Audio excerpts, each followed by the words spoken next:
درمیانی رات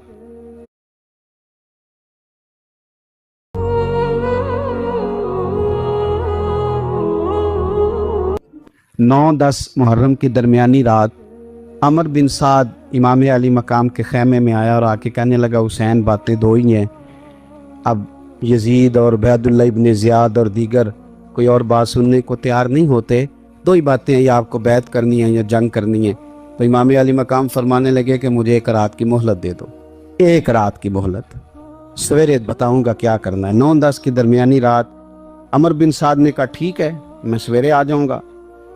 تو عمر بن سعد خیمے سے باہر نکلا تو حضرت عباس بن علی، حضرت عباس رضی اللہ تعالیٰ عنہ حاضر بارگاہ ہوئے تو امام علی مقام سے عرض کرنے لگے بھائی جان مجھے پتہ ہے سویرے آپ نے کیا فیصلہ کرنا ہے، اور آپ کو بھی پتہ ہے سویرے کیا فیصلہ کرنا ہے، تو یہ بد باطن قسم کے لوگ ہیں، یہ سوچیں گے پتہ نہیں حسین کمزور پڑ گیا۔ ابھی بتانا تھا کہ ہم نے بیعت نہیں کرنی، آپ نے رات مہلت کیوں مانگی؟ یہ پتہ نہیں رات کیا کیا بدگمانیاں سوچیں گے۔ فیصلہ تو سویرے بھی وہی ہونا ہے اور اب بھی وہی ہونا ہے کہ ہم یزید کی بیعت کرنے کو تیار نہیں ہیں، تو آپ یہ ابھی بات کر دیتے۔ تو امام حسین فرمانے لگے عباس تیرا کیا خیال ہے، میں نے سوچنے کے لیے ٹائم لیا ہے، تیرا کیا خیال ہے کہ میں نے کوئی نئے راہ تلاش کرنی ہے، کوئی مجھے اور کسی فوج کے پہنچ جانے کی امید ہے؟ کہا نہیں مجھے کچھ بھی نہیں کرنا، نہ کچھ سوچنا ہے، فیصلہ بھی وہی ہے جس کا تجھے پتہ ہے، لیکن بھائی یہ آخری رات بچی ہے، کل حسین دنیا سے جائے گا، آخری رات بچی ہے، دل کرتا ہے کہ آج کی رات نہ میں رج رج کے اپنے رب کو سجدے کروں، میں جی بھر کے اس کی عبادت کروں، یہ پیشانی اس کے حضور ناز جھکے۔ اور یار حسین ابن علی تو ایک رات باقاعدہ بچائیں کہ میں نے اللہ کے حضور حاضری دینی ہے اور تو ساری راتیں ضائع کر دیتا ہے۔ وطن چھوڑنا ہے حسین کو۔ امام علی مقام نے کہا کہ ہجرت کی تھی نا، حضور نے بھی وطن چھوڑا تھا۔ دور کھڑے ہیں نانا تیرے کرم کے خزینے کی خیر ہو، میں جا رہا ہوں تیرے مدینے کی خیر ہو۔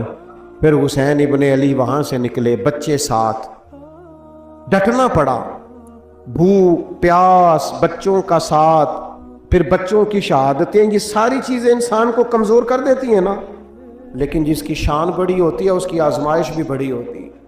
چھوٹی چھوٹی باتوں سے گھبرا جانے والی امت، ذرا ذرا سی بات پر پریشان ہو جانے والے لوگ، لڑکھڑاتے قدم، الجھے خیالات، بے چینیاں، بے قراریاں، بہتے آنسو اور ہر وقت مظلومیت کا اظہار کرتی قوم اگر اپنے قدموں پہ کھڑا ہونا چاہتی ہے، امت اگر پھر سے امت سازی چاہتی ہے، امت اگر کھڑے ہو کے اور اللہ کی عطا پر راضی رہ کر اپنی زندگی گزارنا چاہتی ہے، ایک ہی فارمولہ ہے، اس قوم کو امام حسین کی سیرت سے آگاہ کر دو، اس امت کو نبی پاک کے اس شانوں والے نواسے کی عظمتیں بتا دو۔